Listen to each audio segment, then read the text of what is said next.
S, ಆತ್ಮೀಯ ಸ್ಪರ್ಧಾ ಮಿತ್ರರೇ, ವೆಲ್ಕಮ್ ಟು ಕ್ಲೆವರಾ ಇಂಡಿಯಾ. ನಾನು ಸಿದ್ದುವರ್. ಏನಪ್ಪಾ ಇವತ್ತಿನ ಒಂದು ವಿಶೇಷ ವಿಡಿಯೋ ಕಾರ್ಯಕ್ರಮದಲ್ಲಿ ಏನು ಡಿಸ್ಕಸ್ ಮಾಡೋಣ ಅಂದ್ರೆ ಇವತ್ತು ತುಂಬ ಜನ ನನಗೆ ಮೆಸೇಜ್ ಮಾಡ್ತಾಯಿದ್ರು, ಫೋನ್ ಮಾಡ್ತಾಯಿದ್ರು.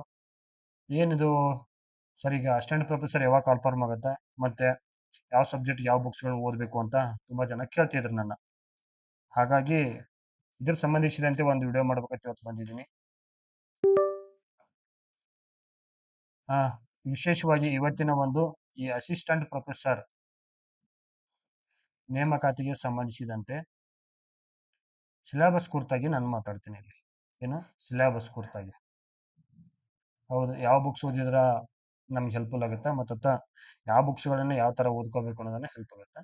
ಫಸ್ಟ್ ಇವತ್ತಿನ ಒಂದು ವಿಡಿಯೋ ಸೆಷನ್ನಲ್ಲಿ ನಾವು ವಿಶೇಷವಾಗಿ ನಮ್ಮ ಒಂದು ಅಸಿಸ್ಟೆಂಟ್ ಪ್ರೊಫೆಸರ್ ನೇಮಕಾತಿಗೆ ಸಂಬಂಧಿಸಿದಂತೆ ಜಿ ಕೆ ಪೇಪರ್ಗೆ ಮಾತಾಡ್ತಾ ಹೋಗ್ತೀನಿ.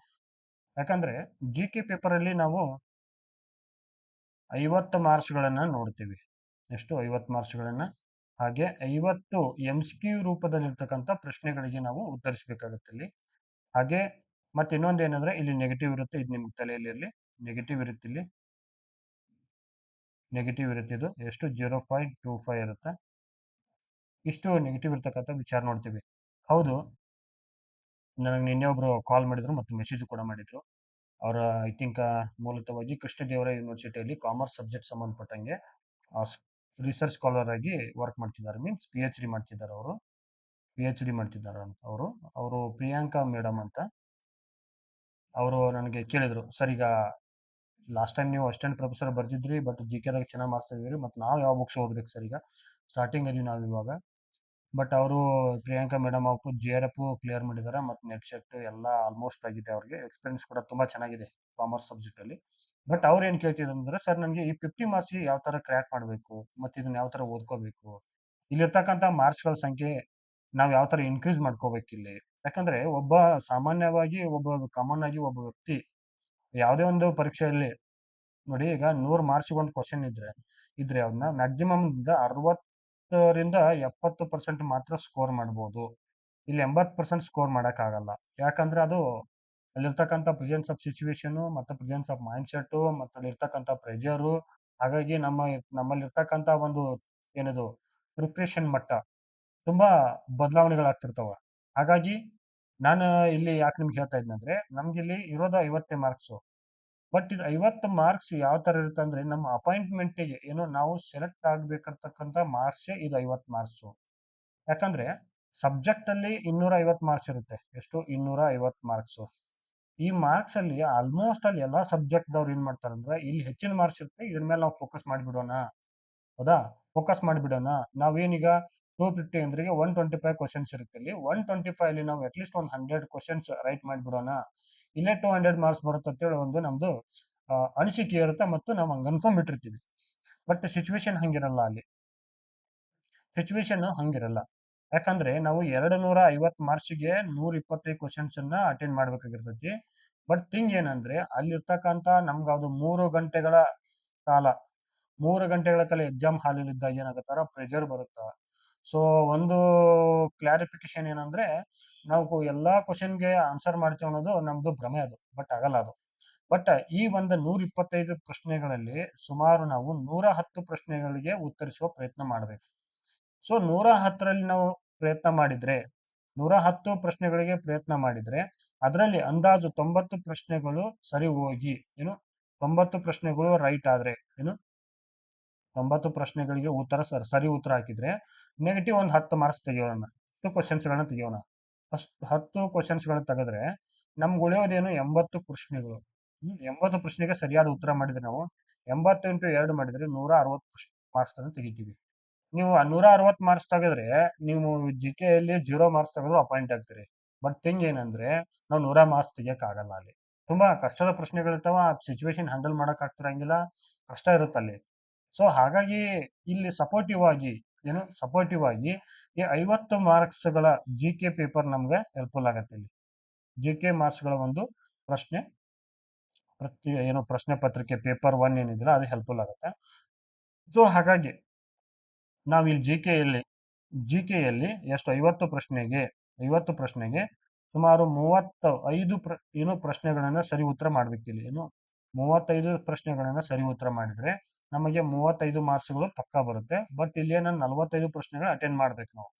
ಸೊ ಇಲ್ಲೇನಾದ್ರೂ ಒಂದ್ 2-3 ಮಾರ್ಕ್ಸ್ ನೆಗೆಟಿವ್ ಹೋಗಿ ನಮಗೆ 33 ಅಥವಾ 32 ಸಿಕ್ಕರೂ ಏನು ಲಾಸ್ ಇಲ್ಲ. ಏನು ಜಿ ಕೆ ಯಲ್ಲಿ ನೀವು 30 ಪ್ಲಸ್ ಮಾಡಿದ್ರೆ, ಜಿ ಕೆ ಯಲ್ಲಿ 30 ಪ್ಲಸ್ ಮಾಡಿದ್ರೆ ನಿಮ್ಮ ಒಂದು ಏನು ಆಪ್ಷನಲ್ ಪೇಪರ್ ಅಲ್ಲಿ ಏನಾದ್ರೂ ಒಂದು ಸ್ವಲ್ಪ ಮಾರ್ಕ್ಸ್ ಕಡಿಮೆ ಬಂದರೂ ಕೂಡ ಇದು ಒಂದು ಸಪೋರ್ಟಿವ್ ಆಗಿ ಕೆಲಸ ಮಾಡ್ತೈತೆ ಅಂತ ಹೇಳ್ಬೋದು. ಹಾಗಾಗಿ ನಾನು ಈ ಜಿ ಕೆ ಪೇಪರ್ ಸಂಬಂಧಿಸಿದಂತೆ ಮತ್ತೆ ಸಿಲೆಬಸ್ ಸಂಬಂಧಪಟ್ಟಂಗೆ ಇಲ್ಲಿನ ಒಂದು ವಿಚಾರದಲ್ಲಿ ಇವತ್ತಿನ ಒಂದು ವಿಡಿಯೋದಲ್ಲಿ ಏನು ಡಿಸ್ಕಸ್ ಮಾಡ್ತೀನಿ. ನಿಮ್ಗೆ ಏನಾದರೂ ಡೌಟ್ಸ್ ಇದ್ರೆ ಮತ್ತೆ ಏನಾದರೂ ಇದ್ರೆ ಕಮೆಂಟ್ ಮಾಡಿ, ಅದ್ರ ಸಂಬಂಧಪಟ್ಟಾಗ ನಾನು ಪ್ರಶ್ನೆಗೆ ಉತ್ತರ ಕೊಡ್ತಾ ಹೋಗ್ತೀನಿ. ನೋಡೋಣ ಇವತ್ತಿನ ಸಿಲೆಬಸ್ ಏನೈತೆ ಅನ್ನೋದನ್ನ. ನೋಡಿ, ಕೆ ಇ ಎ ಬಿಟ್ಟಿರ್ತಕ್ಕಂಥ ಸಿಲೆಬಸ್ ಇದು. ಕೆ ಇ ಎ ಬಿಟ್ಟಿರ್ತಕ್ಕಂಥ ಸಿಲೆಬಸ್ ಯಾವುದಕ್ಕೆ? ಜಿ ಕೆ ಪೇಪರ್ ಇದು, ಜಿ ಕೆ ಪೇಪರು. ಸೊ ಇಲ್ಲಿರ್ತಕ್ಕಂಥ ಸಿಲೆಬಸ್ ನೋಡೋಣ. ಮೊದಲಿಗೆ ಎನ್ವಿರಾನ್ಮೆಂಟ್ ಇದೆ, current affairs and national and international ಕೇಳ್ತಾರೆ. ಆಮೇಲೆ ಇಂಡಿಯನ್ ಹಿಸ್ಟ್ರಿ ಇದೆ, ಆಮೇಲೆ ಇಂಡಿಯನ್ ಪೊಲಿಟಿ ಇದೆ, ಆಮೇಲೆ ಕಾನ್ಸ್ಟಿಟ್ಯೂಷನ್ ಇದೆ, ಆಮೇಲೆ ಸ್ಪೋರ್ಟ್ಸ್ ಇದೆ, art and culture, geography, economics, everyday science, scientific research, national and international organisation. So ಇಷ್ಟು ಇರ್ತಕ್ಕಂಥ ನಮ್ಮ ಒಂದು ಸಿಲೆಬಸ್. ಇಲ್ಲಿ ಮೊದಲನೇದಾಗಿ ನಾವು ಇಲ್ಲಿರ್ತಕ್ಕಂಥ ಟಾಪಿಕ್ಗಳ ಸಂಖ್ಯೆ ನೋಡಿ, 1 2 3 4 5 6 7 8 9 10 11 12 ಟಾಪಿಕ್ಗಳನ್ನ ನಾವಿಲ್ಲಿ ನೋಡ್ತೀವಿ ಜಿ ಕೆ ಪೇಪರಲ್ಲಿ. ಹಾಗಾಗಿ ಈ ಜಿ ಕೆ ಪೇಪರಲ್ಲಿ ಇರ್ತಕ್ಕಂಥ ಸಿಲೆಬಸ್ಗಳನ್ನ ನಾವು ಡಿಕೋಡಿಂಗ್ ಮಾಡೋಣ. ಯಾಕಂದ್ರೆ ಯಾವ ಒಂದು ಪಾರ್ಟ್ ಅಲ್ಲಿ ಯಾವ ಬುಕ್ಸ್ಗಳನ್ನ ಓದಿದ್ರೆ ಏನಾಗುತ್ತೆ ಅಂದ್ರೆ ನಮಗೆ ಎಷ್ಟು ಮಾರ್ಕ್ಸ್ ಅಂತ ತೆಗಿಬಹುದು, ಅಲ್ಲಿಂದ ಪ್ರಶ್ನೆಗಳು ಎಷ್ಟು ಕೇಳ್ತಾನೆ ನೋಡಬಹುದು. ಸೊ ನೋಡಿ, 12 ಟಾಪಿಕ್ ಇಂದ ನಮ್ಗೆ ಇರ್ತಕ್ಕಂಥ ಸಂಖ್ಯೆಗಳ ಪ್ರಶ್ನೆಗಳು 50 ಪ್ರಶ್ನೆಗಳನ್ನ ಇಲ್ಲಿ ಕೇಳ್ಬೇಕು ಅವರು. ಈ 50 ಪ್ರಶ್ನೆಗಳಲ್ಲಿ ಇದರಲ್ಲಿ ಇನ್ನೊಂದು ಮಿಸ್ ಮಾಡಿದಾರೆ ಅವರು, ಮೆಂಟಲ್ ಎಬಿಲಿಟಿ ಒಂದು ಬರುತ್ತೆ ಇಲ್ಲಿ, ಮೆಂಟಲ್ ಎಬಿಲಿಟಿ ಬರುತ್ತೆ, ಮೆಂಟಲ್ ಎಬಿಲಿಟಿ ಒಂದು ಬರುತ್ತೆ ಇಲ್ಲಿ. ಟೋಟಲ್ ಆಗಿ 13 ಟಾಪಿಕ್ಗಳಿಂದ ನಮಗೆ 50 ಪ್ರಶ್ನೆಗಳನ್ನ ನಾವಿಲ್ಲಿ ನೋಡ್ತೀವಿ. ಹಾಗಾದ್ರೆ ಯಾವ ಸಬ್ಜೆಕ್ಟ್ಗೆ ಎಷ್ಟು ಯಾವ ಬುಕ್ಸ್ಗಳನ್ನ ಓದಿರ ನಿಮಗೆ ಹೆಲ್ಪ್ಫುಲ್ ಆಗುತ್ತೆ ಅನ್ನೋದನ್ನ ಇಲ್ಲಿ ಡಿಸ್ಕಸ್ ಮಾಡೋಣ. ಹೌದಾ? ಮೊದಲಿಗೆ ನಾವು ಎನ್ವಿರಾನ್ಮೆಂಟ್ ನೋಡೋಣ. Environment studies E V S. ಇದಕ್ಕೆ ಸಂಬಂಧಪಟ್ಟಂಗ ಏನು ಓದಬೇಕು, ಯಾವ ಪುಸ್ತಕ ಓದಿದ್ರೆ ಹೆಲ್ಪ್ ಆಗುತ್ತೆ ಅಂತ ನೋಡ್ತಾರೆ. ಬಟ್ ನಾನು ಆರಂಭಿಕವಾಗಿ ಏನು ನಿಮಗೆ ಚಿಕ್ಕದಾಗಿರ್ತಕ್ಕಂಥ ಒಂದು ಪುಸ್ತಕಗಳನ್ನ ಹೇಳ್ತೀನಿ ನೋಡ್ರಿ. ಫಸ್ಟ್ ಸ್ಕೂಲ್ ಬುಕ್ಸ್ಗಳನ್ನ ಓದ್ಕೊಡ್ರಿ. ಸ್ಕೂಲ್ ಬುಕ್ಸ್, ಇಲ್ಲಿ ಸ್ಕೂಲ್ ಬುಕ್ಸ್ಗಳಲ್ಲಿ ತುಂಬಾ ಒಂದು ಚೊಕ್ಕದಾಗಿರ್ತಕ್ಕಂಥ ಮಾಹಿತಿಗಳನ್ನು ಕೊಟ್ಟಿನ ಇಲ್ಲಿ ಪರಿಸರ ಅಧ್ಯಯನಕ್ಕೆ ಸಂಬಂಧಿಸಿದಂತೆ ತುಂಬಾ ಹೆಲ್ಪ್ಫುಲ್ ಐತೆ ಇದು. ಏನು ಪರಿಸರ ಅಧ್ಯಯನಕ್ಕೆ ಸಂಬಂಧಿಸಿದಂತೆ ಏನು ಸಣ್ಣ ಮಕ್ಕಳಿಗೆ ತಿಳಿಯುವಂತ ಕಾನ್ಸೆಪ್ಟ್ಗಳನ್ನ ಇಲ್ಲಿ ಹೇಳ್ಕೊಟ್ಟಿದ್ದಾರೆ ಅವರು. ಆರ್ಟ್ಸ್ ವಿದ್ಯಾರ್ಥಿಗಳಿಗೆ ಸಾಧ್ಯ ಆದ ಮಟ್ಟಿಗೆ ಮೊದಲು ಸ್ಕೂಲ್ ಬುಕ್ಸ್ಗಳಿರ್ತಕ್ಕ ಪರಿಸರ ಅಧ್ಯಯನಕ್ಕೆ ಸಂಬಂಧಿಸಿದಂತೆ ಮಾಹಿತಿಗಳನ್ನು ತೆಗೆದುಕೊಡ್ರಿ. ಆಮೇಲೆ ಒಂದು ಇಂಪಾರ್ಟೆಂಟ್ ಬುಕ್ ಯಾವ್ದಂದ್ರೆ ಇಲ್ಲಿ ಇ ವಿ ಎಸ್ ಸಂಬಂಧಪಟ್ಟಂಗೆ ಎಟ್ ಪ್ರೆಸೆಂಟ್ ಮಾರ್ಕೆಟ್ ಅಲ್ಲಿ ರಾಘವೇಂದ್ರ ಡಿ ತಳವಾರ್ ಬರೆದಿರ್ತಕ್ಕಂಥ ಪರಿಸರ ಅಧ್ಯಯನ ಪುಸ್ತಕನ ನೀವು ಓದಬಹುದು. ಇದು ತುಂಬಾ ಚೆನ್ನಾಗಿರ್ತಕ್ಕಂಥ ಮಾಹಿತಿಗಳನ್ನ ಕೊಟ್ಟಿದ್ದಾರೆ. ಈ ರಾಘವೇಂದ್ರ ಡಿ ತಳವಾರ್ ಕೂಡ ಏನಂದ್ರೆ ಜೂನಿಯರ್ ರಿಸರ್ಚ್ ಫೆಲೋ, ಇವರು PhD ಮಾಡ್ತಿದ್ದಾರೆ. ನೆಟ್ ಸೆಟ್ ಕೆ ಸೆಟ್ ಎಲ್ಲ ಕ್ವಾಲಿಫೈಡ್ ಆಗಿದ್ದಾರೆ ಇವರು. ಸೊ ಇವರು ಬರೆದಿರ್ತಕ್ಕಂಥ ಪರಿಸರ ಅಧ್ಯಯನ ಬುಕ್ ತುಂಬಾ ಚೆನ್ನಾಗಿದೆ. ಈ ಪುಸ್ತಕನ ನೀವು ಓದಬಹುದು. ಇಲ್ಲಿರ್ತಕ್ಕಂಥ ಮಾಹಿತಿಯನ್ನ 360 ಡಿಗ್ರಿ ಒಳಗೆ ಕೊಟ್ಟಾರ. ಕಾಂಪಿಟೇಟಿವ್ ಎಕ್ಸಾಮ್ ಸಂಬಂಧಪಟ್ಟಂತ ಮಾಹಿತಿಯನ್ನ ಕಂಪ್ಲೀಟ್ ಆಗಿ ಈ ಪುಸ್ತಕಗಳು ಕೊಟ್ಟಾರೆ, ಇದನ್ನು ಓದಬಹುದು. ಆಮೇಲೆ ಇಲ್ಲ ಅಂದ್ರೆ ಚೈತ್ರ ಪಬ್ಲಿಕೇಶನ್ ಬುಕ್ ಇದೆ, ಚೈತ್ರ ಪ್ರಕಾಶನ ಒಂದು ಬುಕ್ ಇದೆ ಪರಿಸರ ಅಧ್ಯಯನ. ಆ ಪುಸ್ತಕನು ಕೂಡ ನೀವು ಓದಬಹುದು. ಇವೆರಡರಲ್ಲಿ ಯಾವ ಪುಸ್ತಕನ ಓದಿದ್ರು ಕೂಡ ನಿಮ್ಮ ಒಂದು ಸಿಲೆಬಸ್ ತಯಾರಿಗೆ ಮತ್ತೆ ನಿಮ್ಮ ಸಿಲೆಬಸ್ ಇಲ್ಲಿರ್ತಕ್ಕಂಥ ಪರಿಸರ ಅಧ್ಯಯನದಿಂದ ಬರ್ತಕ್ಕಂಥ ಒಂದು 3 ರಿಂದ 4 ಪ್ರಶ್ನೆಗಳಿಗೆ ಸಂಪೂರ್ಣವಾದ ನೀವು ಉತ್ತರನ ಕೊಡಬಹುದು. ಯಾವುದು? ರಾಘವೇಂದ್ರ ಡಿ ತಳವಾರ್ ಪುಸ್ತಕ ಮತ್ತು ಚೈತ್ರ ಪ್ರಕಾಶನ್ ಅವ್ರದ ಯಾವ್ದು ಇವರು ವಿನೋದ್ ಕುಮಾರ್ ಚವಾಣ್ VKC ಅವರ ಪುಸ್ತಕ. ಇವೆರಡು ಪುಸ್ತಕದಲ್ಲಿ ಯಾವ್ದಾದ್ರು ಒಂದು ಪುಸ್ತಕ ತಗೊಳ್ರಿ, ಕಂಪ್ಲೀಟ್ ಆಗಿ ಮಾಹಿತಿ ಸಿಗುತ್ತಾ, ಯಾವ ಕ್ವಶನ್ ಮಿಸ್ ಆಗಲ್ಲ. ಯಾಕಂದ್ರೆ ಇವತ್ತಿನ ಒಂದು EVS ಕ್ವಶನ್ ಗಳನ್ನ ನೋಡ್ತಾ ಇದೀವಿ, ಎಲ್ಲವೂ ಕೂಡ ಸ್ಟೇಟ್ಮೆಂಟ್ ವೈಸ್ ಕ್ವಶನ್ ಇಲ್ಲಿ. ಸ್ಟೇಟ್ಮೆಂಟ್ ವೈಸ್ ಕ್ವಶನ್ಸ್ ಅವ. ನಿಮ್ಗೆ ಏನಾದ್ರು ಸ್ಟೇಟ್ಮೆಂಟ್ ವೈಸ್ ಪ್ರಶ್ನೆಗಳನ್ನ ಉತ್ತರಿಸಬೇಕಾದ್ರೆ ಇಂಥ ಪುಸ್ತಕಗಳನ್ನ ಓದ್ಬೇಕು. ಸೊ ಇವೆರಡು ಪುಸ್ತಕ ನಾನು ನಿಮ್ಗೆ ರೆಫರ್ ಮಾಡ್ತೀನಿ. ನಾವು ನೆಕ್ಸ್ಟ್ ಏನಂದ್ರೆ ಕರೆಂಟ್ ಅಫೇರ್ಸ್ ಸಂಬಂಧಪಟ್ಟಂಗೆ ಒಂದು ಬುಕ್ ನೋಡೋಣ, ಯಾವ್ದನ್ನ ಓದಬೇಕು ಅಂತ. ಕರೆಂಟ್ ಅಫೇರ್ಸ್ ಸಂಬಂಧಪಟ್ಟಂಗೆ ನೀವು ಹಗಲು ರಾತ್ರಿ ಪ್ರಜಾವಾಣಿ ಪೇಪರ್ ಏನೋ ಓದೋದ್ ಬೇಕಾಗಿಲ್ಲ. ಪ್ರಜಾವಾಣಿ ಪೇಪರ್ ಇಲ್ಲಿರ್ತಕ್ಕಂಥ ನಮಗೇನು ನ್ಯಾಷನಲ್ ಮತ್ತು ಇಂಟರ್ನ್ಯಾಷನಲ್ ಇವೆರಡು ಭಾಗಗಳನ್ನ ಜಾಸ್ತಿ ಓದ್ಕೊಡ್ರಿ. ಇಲ್ಲ ಅಂದ್ರೆ ಇಲ್ಲೇನ್ ಕೇಳ್ತಾನಂದ್ರೆ ಸ್ಪೋರ್ಟ್ಸ್ ಬಗ್ಗೆ ಕೇಳ್ತಾನ ಅವನು. ಸೊ ಸ್ಪೋರ್ಟ್ಸ್ ಸಂಬಂಧಪಟ್ಟಂಗೆ ಕೇಳ್ತಾನೆ. ಬಟ್ ಇದೆಲ್ಲದೂ ಕೂಡ ಒಂದು ಮ್ಯಾಗ್ಜಿನ್ ಮೇಂಟೈನ್ ಮಾಡ್ರಿ. ಯಾವ್ದಾದ್ರು ಒಂದು ಮ್ಯಾಗ್ಜಿನ್ ಮಾಡ್ರಿ. ಮ್ಯಾಗ್ಜಿನ್ ಮೇಂಟೈನ್ ಮಾಡ್ರಿ. ಯಾವ್ದಂದ್ರೆ ಒಂದಾದ್ರೆ ಸ್ಪರ್ಧಾ ಅರಿವು, ಇಲ್ಲ ಅಂದ್ರೆ ಸ್ಪರ್ಧಾ ಚೈತ್ರ, ಸಾರಿ ಸ್ಪರ್ಧಾ ವಿಜೇತ ಚೈತ್ರ ಬಂದಾಗೈತಿ. ಆಮೇಲೆ ಒಂದು ಇಯರ್ ಮ್ಯಾಗ್ಜಿನ್ ಬರುತ್ತೆ. ಒಂದು ಇಯರ್ ಮ್ಯಾಗ್ಜಿನ್ ಯಾವ್ದು ಬಳಸ್ರಿ ಅಂದ್ರೆ ಕ್ರಿಯೇಟಿವ್ ಪ್ರಚಲಿತ ಬಳಸ್ರಿ. ಇವರು ಕ್ರಿಯೇಟಿವ್ ಐಎಸ್ ಅಕಾಡೆಮಿ ಅವರು ಚೊಕ್ಕದಾಗಿರ್ತಕ್ಕಂಥ ಮಾಹಿತಿಗಳನ್ನ ಹೇಗೆ ಕೊಟ್ಟವ್ರೆ. ಇವು ಏನು ಕ್ರಿಯೇಟಿವ್ ಪ್ರಚಲಿತ ಇಯರ್ ಮ್ಯಾಗ್ಜಿನ್ ಬಳಸ್ರಿ. ಮತ್ತೆ ಇಲ್ಲಿ ಕಂಪ್ಲೀಟ್ ಆಗಿ ಮಂತ್ಲಿ ಮ್ಯಾಗ್ಜಿನ್ ಅರಿವು ಮತ್ತು ಇಲ್ಲ ವಿಜೇತ ಎರಡರಲ್ಲಿ ಯಾವ್ದಾರು ಒಂದು ಬಳಸ್ರಿ. ನಿಮ್ಗೇನು ಯಾವ್ದಾದ್ರು ಒಂದು ನಮ್ಗೇನ್ ಕೇಳೋದಿಲ್ಲ ಅಂದ್ರೆ ಹೆಚ್ಚು ಕಮ್ಮಿ 5 ರಿಂದ 6 ಪ್ರಶ್ನೆಗಳನ್ನ ಕೇಳ್ತಾರೆ. ಸೊ 5 ರಿಂದ 6 ಪ್ರಶ್ನೆಗಳಿಗಾಗಿ ನಾವು ಇಷ್ಟುಗಳನ್ನ ಓದ್ಕೋಬೇಕು. ಇನ್ನ ನೆಕ್ಸ್ಟ್ ಯಾವ್ದೈತೆ ನೋಡೋಣ. ನೆಕ್ಸ್ಟ್ ಇಂಡಿಯನ್ ಹಿಸ್ಟ್ರಿ ಬರುತ್ತೆ ಇಲ್ಲಿ. ಏನು ಇಂಡಿಯನ್ ಹಿಸ್ಟ್ರಿ ಬಗ್ಗೆ ಸಂಬಂಧಪಟ್ಟಂತ ಮಾಹಿತಿಗಳನ್ನ ನಾವು ನೋಡೋದಾದ್ರೆ ಇಂಡಿಯನ್ ಹಿಸ್ಟ್ರಿ ಯಾವ ಬುಕ್ಸ್ ಓದಬೇಕು ಅನ್ನೋದು ಮ್ಯಾಟರ್ ಆಗುತ್ತೆ. ಬಟ್ ನಾನು ಆರಂಭಿಕವಾಗಿರ್ತಕ್ಕಂಥ ವಿಚಾರಗಳನ್ನು ಮಾತ್ರ ಹೇಳ್ತೀನಿ. ನಾವು ಯಾವ ಬುಕ್ಸ್ ಓದಬೇಕು ಮತ್ತು ನಮ್ಮ ಎಕ್ಸಾಮ್ ಓರಿಯೆಂಟೆಡ್ ನೀವೇನು ಇಂಡಿಯನ್ ಹಿಸ್ಟ್ರಿಯಲ್ಲಿ ಅಸಿಸ್ಟೆಂಟ್ ಪ್ರೊಫೆಸರ್ ಎಕ್ಸಾಮ್ ಬರ್ತಾ ಇಲ್ಲ, ಬಟ್ GK ಎಕ್ಸಾಮ್ ಬರ್ತಾ ಇದ್ರಿ, ಅದಕ್ಕೆ ಏನ್ ಬೇಕು ಅನ್ನೋದನ್ನ ಇಲ್ಲಿ ಹೇಳ್ತೀನಿ ನೋಡ್ರಿ.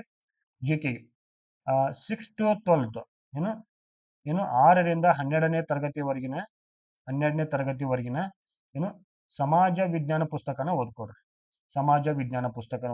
ಕಂಪ್ಲೀಟ್ ಆಗಿ ಇಲ್ಲಿರ್ತಕ್ಕಂಥ ಮಾಹಿತಿಯನ್ನು ನೀವು ಪಡೆದುಕೊಳ್ಬಹುದು. ಇಲ್ಲಿ ಇಂಡಿಯನ್ ಹಿಸ್ಟ್ರಿಯಿಂದ ಒಂದು ಹೆಚ್ಚು ಕಮ್ಮಿ 4ರಿಂದ 5 ಪ್ರಶ್ನೆ ಕೇಳ್ತಾರೆ ಅವ್ರು. 4ರಿಂದ 5 ಪ್ರಶ್ನೆ ಕೇಳ್ತಾರೆ. ಸೊ ಅಂದಾಜವಾಗಿ ನಾವು ಏನ್ ಮಾಡ್ಬೇಕಾದ್ರೆ ಇಂಡಿಯನ್ ಹಿಸ್ಟ್ರಿಗೆ 6ರಿಂದ 12 ತರಗತಿ ಸಾಧ್ಯದ ಮಟ್ಟಿಗೆ ಗೌರ್ಮೆಂಟ್ ಎಡಿಷನ್ ಪುಸ್ತಕನ ಓದ್ರಿ. ಯಾಕೆ ಹೇಳ್ತೇನೆಂದ್ರೆ ನೀವೇನಾದ್ರೂ ರಾಂಗ್ ಕೀ ಆನ್ಸರ್ ಬಿಟ್ಟಾಗ ಅಬ್ಜೆಕ್ಷನ್ ಹಾಕ್ಬೇಕಾದ್ರೆ ಸರ್ಕಾರದ ಒಂದು ಅನುಮೋದನೆ ಇರ್ತಕ್ಕಂಥ ಪುಸ್ತಕಗಳನ್ನ ಮಾತ್ರ ಅಲ್ಲಿ KE ಏನ್ ಮಾಡ್ತಂದ್ರೆ ವ್ಯಾಲಿಡ್ ಆಗಿ ತೆಗೆದುಕೊಳ್ಳುತ್ತೆ. ಸೊ ಹಾಗಾಗಿ ಏನ್ ಮಾಡ್ರಿ 6ರಿಂದ 12ನೇ ತರಗತಿ ಪುಸ್ತಕ ಕಂಪ್ಲೀಟ್ ಓದ್ರಿ. ನಮ್ಗೆ ಹಿಸ್ಟ್ರಿ ಏನ್ ಬೇಕಲ್ಲ ಕಂಪ್ಲೀಟ್ ಅಲ್ಲಿ ಕವರ್ ಮಾಡ್ಕೊಡ್ತಾರ ಅವರು. ಅದಕ್ಕಿಂತ ಏನು ಎಕ್ಸ್ಟ್ರಾ ನೀವೇನು ಓದೋದಬೇಕಲ್ಲ, ಅದನ್ನ ಸ್ವಲ್ಪ ನೀವೇನ್ ಮಾಡ್ರಿ ಹಿಸ್ಟ್ರಿಯನ್ನ 360 ಡಿಗ್ರಿಯಲ್ಲಿ ಓದ್ಕೊಳ್ಳಿ. ಇಲ್ಪ ನನಗೆ ಈ ಬುಕ್ಸ್ ಓದಕ್ ಆಗ್ತಿಲ್ಲ, ಈ ತರಗತಿಗಳನ್ನ ನೋಡಲಿ ಎಲ್ಲವೂ ಕೂಡ ಕವರ್ ಆಗಂಗಿಲ್ಲ ಹಿಂಗಂತ್ರ ಇಂಡಿಯನ್ ಹಿಸ್ಟ್ರಿ ಸಂಬಂಧಪಟ್ಟಂಗ ಒಂದು ಬುಕ್ ಹೇಳ್ತೀನಿ ನಾನು. ಇಂಡಿಯನ್ ಹಿಸ್ಟ್ರಿ ಸಂಬಂಧಪಟ್ಟಂಗ ನಾವು ಈ ಮಾರ್ಕೆಟ್ ಅಲ್ಲಿ present A.V. Hiremath sir book ತುಂಬಾ ಚೆನ್ನಾಗಿ ಮಾರ್ಕೆಟ್ ಅಲ್ಲಿ ಇದೆ. ಇದು E.V. ಹಿರೇಮಠ್ ಸ್ಪರ್ಧಾ ಭಾರತದ ಇತಿಹಾಸ. ಇದರಲ್ಲಿ ಏನ್ ಮಾಡಿದಾರೆ ಅಂದ್ರೆ ಅವರು ನೋಡ್ರಿ ಇಂಡಿಯನ್ ಹಿಸ್ಟ್ರಿಯನ್ನ ಏನ್ಸೆಂಟ್, ಮಿಡಿವಲ್, ಮಾಡರ್ನ್ ಮತ್ತು ಕರ್ನಾಟಕ ಹಿಸ್ಟ್ರಿ ಮತ್ತು ವರ್ಲ್ಡ್ ಹಿಸ್ಟ್ರಿ ಕಂಪ್ಲೀಟ್ ಆಗಿ ಏನ್ ಮಾಡಿದ್ದಾರೆ ಅಂದ್ರೆ ಈ ಸ್ಕೂಲ್ ಬುಕ್ಗಳನ್ನ ತೆಗೆದುಕೊಂಡು 6ರಿಂದ 12ನೇ ತರಗತಿಯಲ್ಲಿರ್ತಕ್ಕಂಥ ಎಲ್ಲಾ ಪುಸ್ತಕಗಳ ಮಾಹಿತಿಯನ್ನ ಒಂದೇ ಬುಕ್ಸ್ ಅಲ್ಲಿ ಇವರು ಕೊಟ್ಟಿದ್ದಾರೆ. ಯಾರು A.V. ಹಿರೇಮಠ್ ಸರ್. ತುಂಬಾ ಚೆನ್ನಾಗಿರ್ತಕ್ಕಂಥ ಅದ್ಭುತವಾಗಿರ್ತಕ್ಕಂಥ ಪುಸ್ತಕ. ಭಾರತದ ಇತಿಹಾಸದ ಸಂಬಂಧಪಟ್ಟಂತೆ, ಸಮಗ್ರ ಭಾರತೀಯ ಇತಿಹಾಸದ ಸಂಬಂಧಪಟ್ಟಂತೆ ಇಲ್ಲಿ ಆಪ್ಷನಲ್ ಹಿಸ್ಟ್ರಿ ಅವರು ಕೂಡ ಈ ಬುಕ್ಸ್ ಅನ್ನು ತಗೋಬಹುದು. ತುಂಬಾ ಚೆನ್ನಾಗೈತಿ. ಇಲ್ಲಿ ವರ್ಲ್ಡ್ ಹಿಸ್ಟ್ರಿ ಕೂಡ ಕವರ್ ಆಗಿದೆ. ಯಾಕಂದ್ರೆ PUC ಫಸ್ಟ್ ಅಲ್ಲಿ ಇರ್ತಕ್ಕಂಥ ಜಾಗತಿಕ ಇತಿಹಾಸವನ್ನ ಸಂಪೂರ್ಣವಾಗಿ ಈ ಪುಸ್ತಕಗಳನ್ನು ಕನ್ಸೈಸ್ ಮಾಡಿಕೊಟ್ಟಾರೆ. ನಮ್ಗೆಲ್ಲ ಕೂಡ ಹೆಲ್ಪ್ ಆಗುತ್ತಾ. ಸಾಧ್ಯ ಆದ ಮಟ್ಟಿಗೆ A.V. ಹಿರೇಮಠ್ ಬುಕ್ಸ್ ಅನ್ನ ತೆಗೆದುಕೊಳ್ಳಿ. ಹೌದಾ. ಇನ್ನ ನೆಕ್ಸ್ಟ್ ಯಾವ್ದು ನೋಡೋಣ ಅಂದ್ರ ಇಂಡಿಯನ್ ಪೊಲಿಟಿ ನೋಡೋಣ.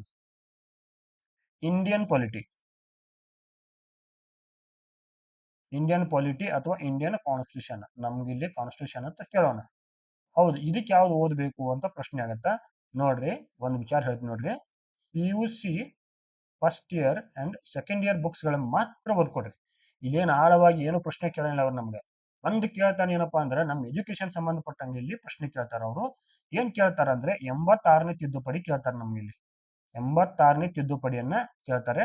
ಯಾವುದು 86 ಅಮೆಂಡ್ಮೆಂಟ್ ಅನ್ನ ಕೇಳ್ತಾರೆ. ಏನಿಲ್ಲ ಅಮೆಂಡ್ಮೆಂಟ್ ಅಲ್ಲಿ ಇರ್ತಕ್ಕಂಥ ಒಂದು 3 ವಿಧಿಗಳು ಆಡ್ ಆಗ್ತವೆ. ಇಲ್ಲಿ 21A ವಿಧಿ ಆಡ್ ಆಗುತ್ತಾ, ಇದು ಫಂಡಮೆಂಟಲ್ ರೈಟ್ಸ್ ಆಗುತ್ತಾ. ಆಮೇಲೆ 45ನೇ ವಿಧಿಗೆ ತಿದ್ದುಪಡಿ ಆಗತ್ತಾ. ಇಲ್ಲಿ ಇದು DPSP ಬರುತ್ತಾ. ಇನ್ನೊಂದು ಏನಂದ್ರೆ ನಮ್ಗೆ ಇಲ್ಲಿ 51A ವಿಧಿಗೆ ಸೇರ್ಪಡೆ ಮಾಡಿಸ್ತಾರೆ. ಇಲ್ಲಿ ಇದೇನಾಗತ್ತೆ ಅಂದ್ರೆ ಫಂಡಮೆಂಟಲ್ ಡ್ಯೂಟಿ ಆಗುತ್ತೆ. ಇಲ್ಲಿ ಏನಾಗತ್ತೆ ಅಂದ್ರೆ 21A ವಿಧಿಯ ಮೂಲಕ ಇದನ್ನ ಯಾವಾಗ ಅಂದ್ರೆ ಈ ಅಮೆಂಡ್ಮೆಂಟ್ ಆಯ್ತು ಯಾವಾಗತ್ತೆ 2002ರಲ್ಲಿ ಆಯ್ತು. ಯಾವುದು 86ನೇ ತಿದ್ದುಪಡಿಯಲ್ಲಿ ಪ್ರತಿಯೊಂದ ಮಕ್ಕಳು ಏನು 6 ರಿಂದ 14 ವಯಸ್ಸಿನ ಮಕ್ಕಳು ಶಿಕ್ಷಣವನ್ನು ಪಡೆಯುವುದು ಮೂಲಭೂತ ಒಂದು ಹಕ್ಕಾಗಿ ಈ ಒಂದು ವಿಧಿಯ ಮೂಲಕ ಸೇರ್ಪಡೆ ಮಾಡಲಾಯಿತು. ಇನ್ನು DPSPಯಲ್ಲಿ 6 ರಿಂದ 14 ಮತ್ತು ಬಾಲ್ಯಾವಸ್ಥೆ ಶಿಕ್ಷಣವನ್ನು ಕೊಡುವುದು ರಾಜ್ಯದ ಸರ್ಕಾರಗಳ ಅಥವಾ ರಾಜ್ಯದ ಮೂಲಭೂತ ಒಂದು ರಾಜ್ಯ ನಿರ್ದೇಶಕ ತತ್ವಗಳಲ್ಲಿ ಸೇರ್ಪಡೆಯಾಯಿತು. ಹೌದಾ? ಕಲ್ಯಾಣ ರಾಜ್ಯದ ಕಲ್ಪನೆಯನ್ನು ಪೂರೈಸಬೇಕಾದ್ರೆ DPSP ಮೂಲಕ ನೀವೇನ್ ಮಾಡ್ಬೇಕಂದ್ರೆ ಕಡ್ಡಾಯವಾಗಿ ಏನು ಮಕ್ಕಳಿಗೆ ಉಚಿತ ಮತ್ತು ಕಡ್ಡಾಯ ಶಿಕ್ಷಣವನ್ನು ಒದಗಿಸಬೇಕಂತ ಈ ಒಂದು ತಿದ್ದುಪಡಿ ಮೂಲಕ ಮಾಡಲಾಯಿತು. ಆಮೇಲೆ 51A ಇಲ್ಲಿ ಕೊನೆಯ ಒಂದು ಮೂಲಭೂತ ಕರ್ತವ್ಯವಾದ ಮಕ್ಕಳಿಗೆ ಪೋಷಕರು ಕಡ್ಡಾಯವಾಗಿ 6 ರಿಂದ 14 ವಯಸ್ಸಿನ ಮಕ್ಕಳಿಗೆ ಕಡ್ಡಾಯವಾಗಿ ಶಿಕ್ಷಣವನ್ನು ಒದಗಿಸುವುದು ಪೋಷಕರ ಮೂಲಭೂತ ಕರ್ತವ್ಯ ಅಂತ ಈ ವಿಧಿಯ ಮೂಲಕ ಅಲ್ಲಿ ಸೇರಿಸಲಾಯಿತು. ಹಾಗಾಗಿ ಭಾರತದ ಸಂವಿಧಾನಕ್ಕೆ ಸಂಬಂಧಿಸಿದಂತೆ ನಮಗೆ ಏನ್ ಕೇಳ್ತಾರೆ ಅಂದ್ರೆ ಮೂಲಭೂತ ಕರ್ತವ್ಯಗಳು, ಫಂಡಮೆಂಟಲಿಟೀಸು, ರಾಷ್ಟ್ರಪತಿಗಳು ಮತ್ತೆ ಏನು ಸಣ್ಣ ಪುಟ್ಟ ಸಾಂವಿಧಾನಿಕ ಸಂಸ್ಥೆಗಳಿಗೆ ಸಂಬಂಧಪಟ್ಟಂತ ಮಾಹಿತಿಗಳನ್ನ ಕೇಳ್ತಾರೆ. ಅದಕ್ಕೆ ಸಂಬಂಧಪಟ್ಟಂತ PUC ಫಸ್ಟ್ ಇಯರ್ ಮತ್ತು ಸೆಕೆಂಡ್ ಇಯರ್ ಗೌರ್ಮೆಂಟ್ ಬುಕ್ಸ್ ಗಳನ್ನ ಓದ್ಕೊಡ್ರಿ. ಇದಕ್ಕಿಂತ ಹೆಚ್ಚಿನ ಮಾಹಿತಿ ನಮಗೇನು ಅವಶ್ಯಕತೆ ಇರಲ್ಲ. ಇಲ್ಲಿ ಕೇಳೋದು 3 ರಿಂದ 4 ಪ್ರಶ್ನೆಗಳನ್ನ ಮಾತ್ರ ಅವರು ಕೇಳ್ತಾರೆ. ಹಾಗಾಗಿ ಇರ್ತಕ್ಕಂಥ ಸಾಂವಿಧಾನಿಕ ಸಂಸ್ಥೆಗಳು ಮತ್ತು ಮೂಲಭೂತ ಕರ್ತವ್ಯಗಳು, DPSP, ರಾಷ್ಟ್ರಪತಿ ಮತ್ತೆ ಪ್ರಧಾನಮಂತ್ರಿ ಸಂಬಂಧಪಟ್ಟಂತ ಒಂದು ಹೆಚ್ಚು ಕಮ್ಮಿ 1 ರಿಂದ 5ನೇ ಭಾಗದವರೆಗೆ ನಮಗೆ ಹೆಚ್ಚಿನ ಪ್ರಶ್ನೆಗಳನ್ನ ಕೇಳ್ತಾರೆ. ಅಷ್ಟುಗಳನ್ನ ಓದ್ಕೊಂಡ್ರೆ ಸಾಕು. ಯಾವುದು PUC ಫಸ್ಟ್ ಇಯರ್ ಮತ್ತು ಸೆಕೆಂಡ್ ಇಯರ್ ಬುಕ್ಸ್ ಗಳನ್ನು ಓದ್ಕೊಡ್ರಿ. ಇನ್ನು ನೆಕ್ಸ್ಟ್ ಯಾವ್ದು ಬರುತ್ತಂದ್ರೆ ಸ್ಪೋರ್ಟ್ಸ್. ಆವಾಗಲೇ ನಿಮ್ನ ಸ್ಪೋರ್ಟ್ಸ್ ಒಳಗೆ ಹೇಳಿದ್ದೆ ನಾನು. ಸ್ಪೋರ್ಟ್ಸ್ ಯಾವ್ದಂದ್ರೆ ಇಲ್ಲಿ ಪ್ರಜಾವಾಣಿ ಪತ್ರಿಕೆಯಲ್ಲಿ ಬಂದಿರತಕ್ಕಂತ ಮಾಹಿತಿ ನೋಡ್ಕೊಡ್ರಿ ಅಂತ ಹೇಳಿದ್ವಿ. ಇಲ್ಲಾಂದ್ರೆ ಆ ಮ್ಯಾಗಝಿನ್ ಅಲ್ಲಿ ಕೊಟ್ಟಿರ್ತಕ್ಕಂಥ ಮಾಹಿತಿ ನೋಡ್ಕೊಡ್ರಿ, ಅದಕ್ಕಿಂತ ಎಕ್ಸ್ಟ್ರಾ ಏನು ಕೇಳಲ್ಲ. ಇನ್ನು ಆರ್ಟ್ ಅಂಡ್ ಕಲ್ಚರ್ ಅಂತ ಬರುತ್ತೆ. ಯಾವುದು art and culture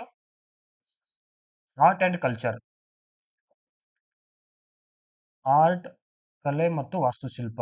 art and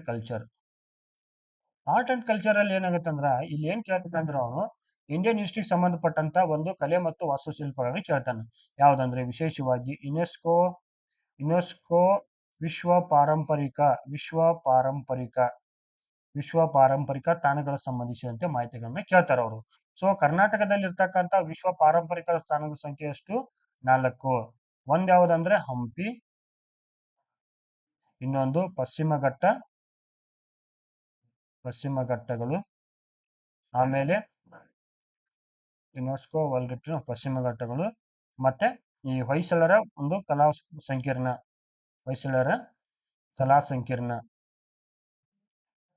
ಸಂಕೀರ್ಣಗಳು, ಇನ್ನೊಂದಂದ್ರೆ ಸೋಮನಾಥ್ಪುರದ ದೇವಾಲಯಗಳು.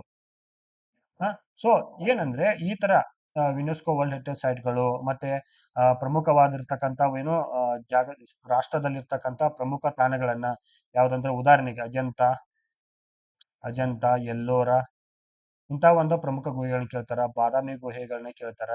ಸೊ ಇಲ್ಲಿ ಏನಂದ್ರೆ ಇದನ್ನೇನು ಎಕ್ಸ್ಟ್ರಾರ್ಡಿನರಿ ಏನು ಓದೋದು ಅವಶ್ಯಕತೆ ಇರಲ್ಲ. ಇದಿಲ್ಲ ಅಂದ್ರೆ ನಮ್ಗೆ ಹಿಸ್ಟ್ರಿ ಸಬ್ಜೆಕ್ಟ್ ಒಳಗೆ ಕವರ್ ಆಗಿರ್ತೈತಿ. ಅದನ್ನ ನೀವು ಓದ್ಕೊಂಡ್ರೆ ಸಾಕು. ಹೌದಾ? ಇನ್ನೊಂದು ಯಾವ್ದು ಬರುತ್ತಂದ್ರೆ ಇಲ್ಲಿ ಸ್ಪೋರ್ಟ್ಸ್. ಇನ್ನು ಜಿಯೋಗ್ರಫಿ ನೋಡ್ರಿ, ಜಿಯೋಗ್ರಫಿ ಸಂಬಂಧಪಟ್ಟಂತ ಮಾಹಿತಿಗಳನ್ನ ಎಲ್ಲಿಂದ ಓದ್ಕೋಬೇಕು, ಹೆಂಗ್ ಓದ್ಕೋಬೇಕು ಅನ್ನೋದಕ್ಕೆ ನಾವು ನೋಡೋಣ. ಯಾಕಂದ್ರೆ ಜಿಯೋಗ್ರಫಿ ಸಂಬಂಧಪಟ್ಟಂಗೆ ನೋಡ್ರಿ, ಜಿಯೋಗ್ರಫಿ ಸಂಬಂಧಪಟ್ಟಂಗೆ PUC ಫಸ್ಟ್ ಇಯರ್ ಮತ್ತು ಸೆಕೆಂಡ್ ಇಯರ್ ಬುಕ್ಸ್ ಗಳನ್ನ ಓದಿದ್ರೆ ಸಾಕು. ಇದಕ್ಕಿಂತ ಎಕ್ಸ್ಟ್ರಾರ್ಡಿನರಿ ಕೇಳಂಗಿಲ್ಲ ಅವರು.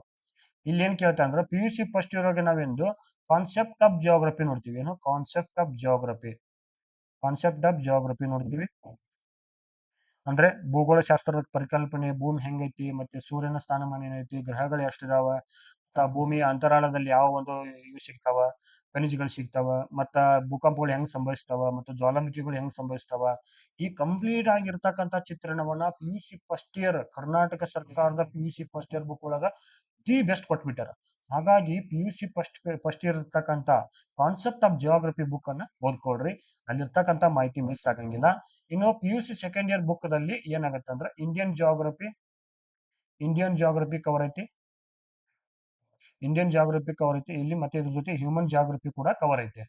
So PUC first year second year ultimate source of the geography. ನೀವು ಬೇರೆ ಬುಕ್ಸ್ ಓದೋ ಅವಶ್ಯಕತೆನೂ ಇಲ್ಲ. ನಮಗೆ ಕೇಳೋದು 3-4 ಪ್ರಶ್ನೆಗಳು ಮಾತ್ರ ಜಿಯೋಗ್ರಫಿಯಿಂದ ಅಸಿಸ್ಟೆಂಟ್ ಪ್ರೊಫೆಸರ್ ಎಕ್ಸಾಮ್ ಕೇಳ್ತಾರ. ಇರೋದು 50 ಕ್ವಶನ್ ಅಲ್ಲಿ ಕೇಳೋದು ಏನಂದ್ರೆ ನಮಗೆ 5% ಕೇಳ್ತಾರ. ಅದಕ್ಕಿಂತ ಎಕ್ಸ್ಟ್ರಾರ್ಡಿನರಿ ಏನು ಕೇಳಕ್ ಹೋಗಲ್ಲ. ಸೊ ನೀವು ಓದ್ತಕ್ಕಂಥ ಬುಕ್ಸ್ ಯಾವ್ದು PUC first year second year ಇಷ್ಟು ಬಿಟ್ಟು ಬೇರೆ ಏನು ಓದಕ್ ಹೋಗ್ಬೇಡ್ರಿ. ಆಮೇಲೆ ಅಲ್ಟರ್ನೇಟಿವ್ ಆಗಿ ಸಾಧ್ಯ ಆದ್ರೆ ನಿಮ್ಗೆ ಏನೋ ಟೈಮ್ ಇದ್ರ ರಂಗನಾಥ್ ಸರ್ ಬುಕ್ಸ್ಗಳಲ್ಲಿರ್ತಕ್ಕಂಥ ಬೋಲ್ಡ್ ಪಾಯಿಂಟ್ಸ್ ಏನು ಇರ್ತಕ್ಕಂಥ ಮ್ಯಾಟ್ರಿಗಳನ್ನ ಒಂದ್ಸಲ ಕಣ್ಣಾಡಿಸ್ರಿ. ಏನು ಎಕ್ಸ್ಟ್ರಾ ಆರ್ಡಿನರಿ ಬೇಕಾಗಿದ್ರ ಆಳವಾಗಿರ್ತಕ್ಕಂಥ ಅಧ್ಯಯನ ನಮ್ನೇನು ಕೇಳಂಗಿಲ್ಲ ಇಲ್ಲಿ. ಸೊ ನೀವು ಓದ್ಬೇಕಾದ ಪುಸ್ತಕ ಯಾವುದು ಜಿಯೋಗ್ರಫಿ ಸಂಬಂಧಪಟ್ಟಂಗ PUC first year second year ಇಷ್ಟು ಬಿಟ್ರೆ ಬೇರೆ ಯಾವ್ದು ಓದೋ ಅವಶ್ಯಕತೆ ಇರಲ್ಲ. ನೆಕ್ಸ್ಟ್ ಏನಂದ್ರೆ ಎಕನಾಮಿಕ್ಸ್ ಕೇಳ್ತಾರ. ಎಕನಾಮಿಕ್ಸ್ ಒಳಗೆ ಏನ್ ಕೇಳ್ತಾರ ನೋಡೋಣ ಇಲ್ಲಿ. ಎಕನಾಮಿಕ್ಸ್ ಒಳಗೆ ಏನ್ ಕೇಳ್ತಾರಪ್ಪ ಅಂದು ಪ್ರಶ್ನೆ ಹುಡ್ತೈತಿ ಇಲ್ಲಿ. ಎಕನಾಮಿಕ್ಸ್ ಒಳಗೆ ಕೂಡ ನಾ ಹೇಳ್ತೀನಿ ನಿಮ್ಗೆ ಆಲ್ಮೋಸ್ಟ್ ಅಲ್ಲಿ ನಾವು 6 to 12th ಬುಕ್ ಇಂದ ಕೇಳ್ತಾರೆ ಇಲ್ಲಿ. ವಿಶೇಷವಾಗಿ ನಾವು PUC ಫಸ್ಟ್ ಇಯರ್ ಮತ್ತು ಸೆಕೆಂಡ್ ಇಯರ್ ಇವೆರಡು ಬುಕ್ಸ್ಗಳನ್ನ ಓದ್ಕೊಡ್ರಿ. ನಾನು ಯಾಕೆ ಹೇಳ್ತಾ ಇದ್ದೀನಿ ಅಂದ್ರೆ ನಿಮ್ಗೆ ಸರ್ಕಾರದ ಒಂದು ಮುದ್ರಣ ಇರ್ತಕ್ಕಂಥ ಪುಸ್ತಕಗಳು ನಮ್ಮ ಒಂದು ಪರೀಕ್ಷಾ ತಯಾರಿನ ಸುಲಭಗೊಳಿಸ್ತವ ಮತ್ತು ಅಥೆಂಟಿಕ್ ಆಗಿರ್ತವ. ಸೊ ಹಾಗಾಗಿ ನೀವು PUC ಫಸ್ಟ್ ಇಯರ್ ಮತ್ತು ಸೆಕೆಂಡ್ ಇಯರ್ ಬುಕ್ ಇರ್ತಕ್ಕಂಥ ಅರ್ಥಶಾಸ್ತ್ರಕ್ಕೆ ಸಂಬಂಧಿಸಿದಂತ ಪುಸ್ತಕಗಳನ್ನ ಓದ್ರಿ. ಹೌದಾ? ಇಲ್ಲಪ್ಪ ನಮ್ಗೆ ಇವೆರಡು ಓದಕ್ಕಾಗಲ್ಲ, ನಮ್ಗೆ ಟೈಮ್ ಇಲ್ಲ, ನಾನು ಒಂದೇ ಬುಕ್ಸ್ಗಳನ್ನ ಓದ್ತೀನಿ ಅನ್ನೋದಿದ್ರೆ ಓದ್ತಿದ್ರೆ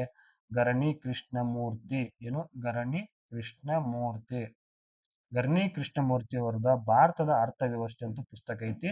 ಭಾರತದ ಅರ್ಥವ್ಯವಸ್ಥೆ ಈ ಬುಕ್ಸ್ ಹೊಸದಾಗಿ ಬಿಟ್ಟಿದ್ದಾರೆ ಅವರು ಸಾರು ಗರ್ನಿ ಸಾರು. ಈ ಬುಕ್ಸ್ ಅನ್ನ ನ್ಯೂ ಎಡಿಷನ್ ಇದೆ 2025 ನ್ಯೂ ಎಡಿಷನ್ ಅಲ್ಲಿ ಹೊಸ ಸಂಘ ಸಂಸ್ಥೆಗಳನ್ನ ಕಲರ್ ಫುಲ್ ಆಗಿ ಪೇಜ್ ಅಲ್ಲಿ ಕೊಟ್ಟಿದ್ದಾರೆ. ಅವುಗಳನ್ನ ಓದ್ಕೊಡ್ರಿ. ನಮಗೇನೋ ಬೇಸಿಕ್ ಎಕನಾಮಿಕ್ಸ್ ಕೇಳ್ತಾರ. ಎಕನಾಮಿಕ್ಸ್ ನ ಭಾಗವಾಗಿ ಅಂತಾರಾಷ್ಟ್ರೀಯ ಸಂಘ ಸಂಸ್ಥೆಗಳನ್ನ ಕೇಳ್ತಾರೆ. ಲಾಸ್ಟ್ ಟೈಮ್ ಬಿಮ್ಸ್ಟೆಕ್ ಸಂಬಂಧಪಟ್ಟ ಪ್ರಶ್ನೆ ಕೇಳಿದ್ರು. ಮತ್ತೆ ಬೇರೆ ಒಂದು ಸಂಘ ಸಂಸ್ಥೆಗಳನ್ನ ಚೆನ್ನಾಗಿ ಕೊಟ್ಟಿದ್ದಾರೆ ಇದ್ರೊಳಗ. ಅದೆಲ್ಲಿ ನಡೀತಿ ಏನ್ ನಡೀತಿ ಅಂತ ಕಂಪ್ಲೀಟ್ ಚಿತ್ರನ ಗರ್ನಿ ಕೃಷ್ಣಮೂರ್ತಿ ಬುಕ್ಸ್ ಗಳಲ್ಲೆಲ್ಲ ಓದ್ಬೋದು. ಎಕನಾಮಿಕ್ಸ್ ಸಂಬಂಧಪಟ್ಟಂಗೆ GK ದಲ್ಲಿ ಇಲ್ಲಿ ಓದ್ಕೊಡ್ರಿ. ಮತ್ತೆ ಆಪ್ಷನಲ್ ಸಬ್ಜೆಕ್ಟ್ ಯಾರು ಎಕನಾಮಿಕ್ಸ್ ಇರ್ತಲ್ಲ ಅದು ಕೂಡ ಗರ್ನಿ ಕೃಷ್ಣಮೂರ್ತಿ ಒಂದ್ಸಲ ಓದ್ರಿ. ಡಾಟಾಗಳು ಹೆಲ್ಪ್ಫುಲ್ ಆಕವ. ಮತ್ತೆ ಕ್ವಿಕ್ ಆಗಿ ಗ್ಲಾನ್ಸ್ ಮಾಡಕ ನಿಮ್ಗೆ ಹೆಲ್ಪ್ಫುಲ್ ಆಗುತ್ತೆ ಅಂತ ನಾನು ಇಲ್ಲಿ ಹೇಳ್ತೀನಿ. ನೆಕ್ಸ್ಟ್ ನಮಗೆ ಬರೋದು ಎವರಿಡಿ ಸೈನ್ಸ್, ದೈನಂದಿನ ವಿಜ್ಞಾನ ಅಂತ ಬರುತ್ತೆ ಇಲ್ಲಿ. ಏನು ದೈನಂದಿನ ವಿಜ್ಞಾನ, ಎವರಿಡೇ ಸೈನ್ಸ್, ದೈನಂದಿನ ವಿಜ್ಞಾನ ಅಂದ್ರೆ ಅಪ್ಲೈಡ್ ಸೈನ್ಸ್ ಕೇಳ್ತಾರೆ ಇಲ್ಲಿ. ಉದಾಹರಣೆಗೆ ಹೇಳ್ಬೇಕಾರೆ ಈಗ ಸೋಲಾರ್ ಪ್ಯಾನಲ್ ಅಂತ ತಿಳ್ಕೊರಿ. ಸೋಲಾರ್ ಪ್ಯಾನಲ್ ಇರ್ತಾನೋ ಸೋಲಾರ್ ಎನರ್ಜಿ ಸಂಬಂಧಪಟ್ಟಂಗೆ. ಈ ಸೋಲಾರ್ ಎನರ್ಜಿ ಪ್ಯಾನಲ್ ಒಳಗೆ ಏನ್ ಬಳಸ್ತಾರೋ ಇದನ್ನ ಬಳಸ್ತಾರೋ ಅಂತ ಬರ್ತಾರೆ ಇಲ್ಲಿ. ಸಿಲಿಕಾನ್ ಇರುತ್ತೆ ಇಲ್ಲಿ. ಮತ್ತೆ ಯಾವ ತಂತ್ರಜ್ಞಾನ ಇರ್ತೈತೆ ಅಂದ್ರೆ ಇಲ್ಲಿ ಫೋಟೋ ವೋಲ್ಟಾಯಿಕ್ ತಂತ್ರಜ್ಞಾನ ಇರ್ತೈತಿ ಇಲ್ಲಿ. ಸೊ ದೈನಂದಿನ ಸಂಬಂಧಪಟ್ಟಂತೆ ನೀವು ನೀತಿ ನಿಯಮಗಳನ್ನ ಹೆಂಗ್ ಓದ್ಕೋಬೇಕು ಏನ್ ಮಾಡ್ಬೇಕು ನೋಡ್ಕೋಬೇಕು. ಇದಕ್ಕೂ ಸಂಬಂಧಪಟ್ಟಂಗೆ ನಾವಿಲ್ಲಿ 6ರಿಂದ 10ನೇ ತರಗತಿನ ವಿಜ್ಞಾನ ಪುಸ್ತಕಗಳನ್ನ ಓದ್ಕೊಡ್ರಿ. ಇಲ್ಲಿ ಅಪ್ಲೈಡ್ ಸೈನ್ಸ್ ಇರುತ್ತೆ ಮತ್ತು ಬೇಸಿಕ್ ಸೈನ್ಸ್ ಎರಡು ಕೂಡ ಕವರ್ ಆಗುತ್ತಾ. ಇಲ್ಲ ನನಗೆ ಇದನ್ನ ಓದಕ್ಕಾಗಲ್ಲ, ಹೆಂಗ್ ಮಾಡ್ಬೇಕು ಏನ್ ಮಾಡ್ಬೇಕು ಅವ್ರಿದ್ರೆ 4G ಸೈನ್ಸ್ ಬುಕ್ಸ್ ತಗೊಳ್ರಿ. 4G ಸೈನ್ಸ್ ಈ ಬುಕ್ ಇದೊಂದು ಬುಕ್ ಓದ್ರೆ ಸಾಕು. ಇದ್ರೊಳಗೆ 4G ಸೈನ್ಸ್ ಅಲ್ಲಿ 2 ತರ ಕವರ್ ಆಗತ್ತೆ. ಎನ್ವಿರಾನ್ಮೆಂಟ್ ಕವರ್ ಆಗತ್ತೆ, ಮತ್ತೆ ದೈನಂದಿನ ವಿಜ್ಞಾನ ಕವರ್ ಆಗತ್ತೆ, ಮತ್ತೆ ಬೇಸಿಕ್ ಸೈನ್ಸ್ ಕೂಡ ಕವರ್ ಆಗತ್ತೆ. ಬೇಸಿಕ್ ಸೈನ್ಸ್ 4G ಸೈನ್ಸ್ ಈ ರವಿ ಎಚ್ ಎನ್ ಸರ್ ತುಂಬಾ ಚೆನ್ನಾಗೈತಿ. ಈ ಬುಕ್ಸ್ ಓದ್ಕೊಡ್ರಿ. ಇದಕ್ಕಿಂತ ಎಕ್ಸ್ಟ್ರಾರ್ಡಿನರಿ ಏನು ಓದೋ ಅವಶ್ಯಕತೆ ಇಲ್ಲ. ಇಲ್ಲಿ ನಮಗೆ ಏನಂತಂದ್ರೆ ಒಂದು 3ರಿಂದ 4 ಪ್ರಶ್ನೆಗಳನ್ನ ಕೇಳ್ತಾರೆ. 3ರಿಂದ 4 ಪ್ರಶ್ನೆಗಳಿಗಾಗಿ ನೀವು ಸ್ಕೂಲ್ ಬುಕ್ಸ್ ಗಳನ್ನ ಓದಿದ್ರೆ ಸಾಕು. ಬಟ್ ಅದ್ರ ಜೊತೆ ಏನೈತೆ ಅಂದ್ರೆ 4G ರವಿ ಸರ್ ಬುಕ್ ತಗೊಂಡ್ಬಿಟ್ರೆ ಇವರು ಈ ಬುಕ್ ಅಲ್ಲಿ ಏನೈತೆ ಅಂದ್ರೆ ನಾನು ನೋಡಿದ ಪ್ರಕಾರ NCERT ಕವರ್ ಮಾಡಿದ್ದಾರೆ ಅವರು. DSCERT ಕವರ್ ಮಾಡಿದ್ದಾರೆ ಇಲ್ಲಿ. ಆಮೇಲೆ ಎನ್ವಿರಾನ್ಮೆಂಟ್ ಸೈನ್ಸ್ ಕೂಡ ತುಂಬಾ ಚೆನ್ನಾಗಿ ಕವರ್ ಐತಿ. ಸೊ ಆಲ್ಮೋಸ್ಟ್ ಅಲ್ಲಿ ಕರ್ನಾಟಕದ ಅತಿ ಹೆಚ್ಚು ಸೇಲ್ ಆಗ್ತಿರ್ತಕ್ಕಂಥ ಬುಕ್ ಯಾವುದು 4G ಸೈನ್ಸ್. ಇದನ್ನ ಓದ್ಕೊಡ್ರಿ. ಇದಕ್ಕಿಂತ ಏನು ಎಕ್ಸ್ಟ್ರಾರ್ಡಿನರಿ ನೀವು ಓದೋದ ಅವಶ್ಯಕತೆ ಇಲ್ಲ ಸೈನ್ಸ್ಗೆ. ಇನ್ನು ಸೈಂಟಿಫಿಕ್ ರಿಸರ್ಚ್ ಅಂತ ಬರುತ್ತಾ ಅದನ್ನು ಕೂಡ ನೀವು ಇಲ್ಲೇ 4G ಸೈನ್ಸ್ ಅಲ್ಲಿ ಕವರ್ ಮಾಡ್ಕೋಬಹುದು. ಸೈಂಟಿಫಿಕ್ ರಿಸರ್ಚ್ ಅಂದ್ರೆ ಈಗ ಇಸ್ರೋದವ್ರು ಮಾಡ್ತಿರ್ತಾರ, DRDOದವ್ರು ಮಾಡ್ತಿರ್ತಾರ, ಮತ್ತು ಅಂತಾರಾಷ್ಟ್ರೀಯ ಸಂಬಂಧಪಟ್ಟಂಗೆ ಯಾವ್ದಾರ ಒಂದು ನೊಬೆಲ್ ಪ್ರಶಸ್ತಿ ಬಂದಿರ್ತೈತಲ್ಲ ಅಂತ ಪ್ರಶಸ್ತಿಗಳಿಗೆ ಸಂಬಂಧಪಟ್ಟಂತ ಸೈಂಟಿಫಿಕ್ ರಿಸರ್ಚ್ಗಳನ್ನ ಕೇಳ್ತಿರ್ತಾರ. ಸೊ ನೀವೇನ್ ಮಾಡ್ರಿ ದೈನಂದಿನ ಪ್ರಚಲಿತ ಓದ್ಬೇಕಾದ್ರೆ ಮತ್ತು ಮ್ಯಾಗಜಿನ್ಗಳಲ್ಲಿ ಕೂಡ ಕೊಟ್ಟಾಗ ಸೈಂಟಿಫಿಕ್ ರಿಸರ್ಚ್ ಸಂಬಂಧಪಟ್ಟಂಗೆ ಕೆಲವು ಆರ್ಟಿಕಲ್ಗಳು ಬಂದಿರ್ತಾವ. ಅವ್ನು ಕಲೆಕ್ಟ್ ಮಾಡಿ ಇಟ್ಕೊಡ್ರಿ. ಅವ್ನು ಏನ್ ಕೇಳ್ತಾರಂದ್ರೆ ಒಂದು ಎರಡು ಅಥವಾ 3 ಪ್ರಶ್ನೆಗಳು ಕೇಳ್ತಾರ. ಸೊ ನೀವು ಇಲ್ಲೇ ಕವರ್ ಮಾಡ್ಕೋಬಹುದು. ಸಾಧ್ಯ ಆದ್ರೆ ಯಾವ್ದು ಪ್ರಚಲಿತ ವಿದ್ಯಮಾನ ಸಂಬಂಧಪಟ್ಟಂತ ಮ್ಯಾಗಜಿನ್ಗಳಲ್ಲಿ ಇರ್ತಕ್ಕಂಥ ಒಂದು ಮಾಹಿತಿಗಳನ್ನ ಸಪರೇಟ್ ಆಗಿ ನೋಟ್ಸ್ ಮಾಡಿಕೊಡ್ರಿ. ಅದಕ್ಕಿಂತ ಎಕ್ಸ್ಟ್ರಾರ್ಡಿನರಿ ಏನು ನೀವು ಓದೋದು ಅವಶ್ಯಕತೆ ಇರಂಗಿಲ್ಲ. ಹೌದಾ? ಇನ್ನು ನೆಕ್ಸ್ಟ್ ನ್ಯಾಷನಲ್ ಇಂಟರ್ನ್ಯಾಷನಲ್ ಆರ್ಗನೈಸೇಷನ್ ನಮಗೆ ಕೇಳ್ತಾರೆ. ಇಲ್ಲಿ ಏನ್ ಕೇಳ್ತಾರ ಅವರು ನ್ಯಾಷನಲ್ ಇಂಟರ್ನ್ಯಾಷನಲ್ ಆರ್ಗನೈಸೇಷನ್ ಇಲ್ಲಿ ಏನು ಕೇಳ್ತಾರೆ ಹೇಳೋಣ. ನ್ಯಾಷನಲ್ ಇಂಟರ್ನ್ಯಾಷನಲ್ ಆರ್ಗನೈಸೇಷನ್ ಏನು ಕೇಳ್ತಾರಪ್ಪ ಇಲ್ಲಿ? ಹೌದಾ, ಇಲ್ಲಿ ಏನು ಕೇಳ್ತಾರ ಮ್ಯಾಟ್ರ್ ಆಗುತ್ತೆ. ಒಂದು ನ್ಯಾಷನಲ್ ಅಂದಾಗ ನೋಡ್ರಿ, ಮೊದಲಿಗೆ ಹೋಗ್ರಿ ನೀತಿ ಆಯೋಗ ಹೋಗ್ರಿ, ನೀತಿ ಆಯೋಗ ಕೇಳ್ತಾರೆ. ಆಮೇಲೆ RBI ಸಂಬಂಧಪಟ್ಟಂಗೆ ಮಾಹಿತಿಗಳು ಕೇಳ್ತಾರೆ. ಇನ್ನ ಸಾಂವಿಧಾನಿಕ ಸಂಸ್ಥೆಗಳು, ಸಾಂವಿಧಾನಿಕ ಸಂಸ್ಥೆಗಳಂತ ಹೋಲ್ಸೇಲ್ ಆಗಿ ಹೇಳ್ತೀನಿ ನಾನು ಇಲ್ಲಿ. ಸಾಂವಿಧಾನಿಕ ಸಂಸ್ಥೆಗಳು ಮತ್ತು ವೈಜ್ಞಾನಿಕ ಸಂಸ್ಥೆಗಳು, ವೈಜ್ಞಾನಿಕ ಸಂಸ್ಥೆಗಳು, ವೈಜ್ಞಾನಿಕ ಸಂಸ್ಥೆಗಳು.